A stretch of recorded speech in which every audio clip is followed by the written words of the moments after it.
Day 18, 42A. All right, we're calculating the pH of the solution that resolves each mixture. For A, we got 150 milliliters of 0.25 molar HF and 225 milliliters of 0.3 molar HF. All right, so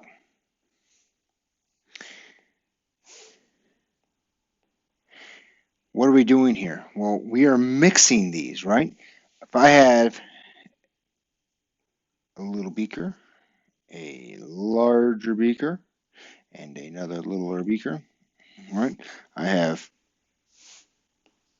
all right, 0.25 molar, 150 milliliters, and 0.3 molar and 225 milliliters. So that means my total volume, once we mix these two, my total volume is going to be 375 milliliters. All right, so what are we doing? That is a dilution. M1V1 equals M2V2, right?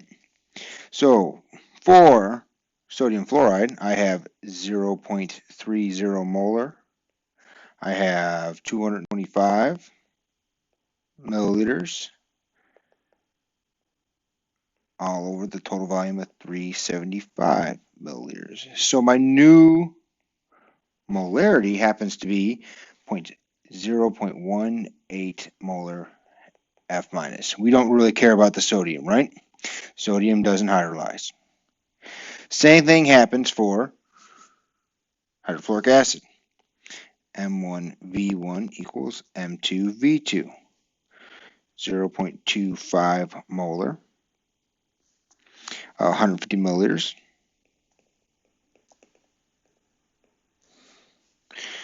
All over 375 milliliters.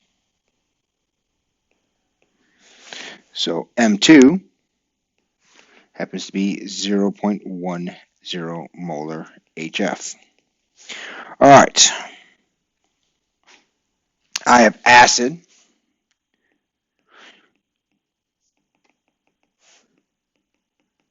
And I have base.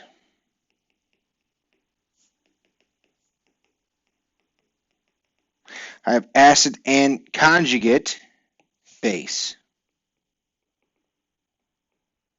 which means I have a buffer.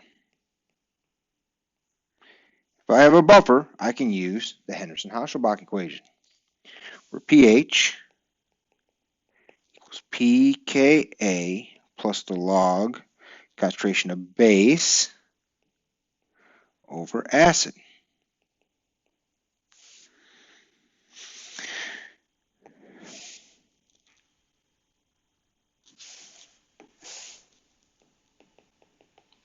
All right, and so we know the base is fluoride and the acid is HF. So the pH, pKa would be negative log. You have to look up Ka. What is Ka? So we have to look up. And the value I'm going to use today is 3.5 times 10 to the negative 4. The second edition of Adams First and Tro has two Ka values.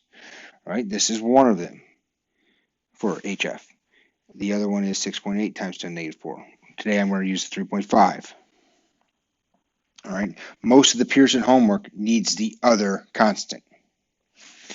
All right, so that's 6.8 or 3.5 times 10 to the minus 4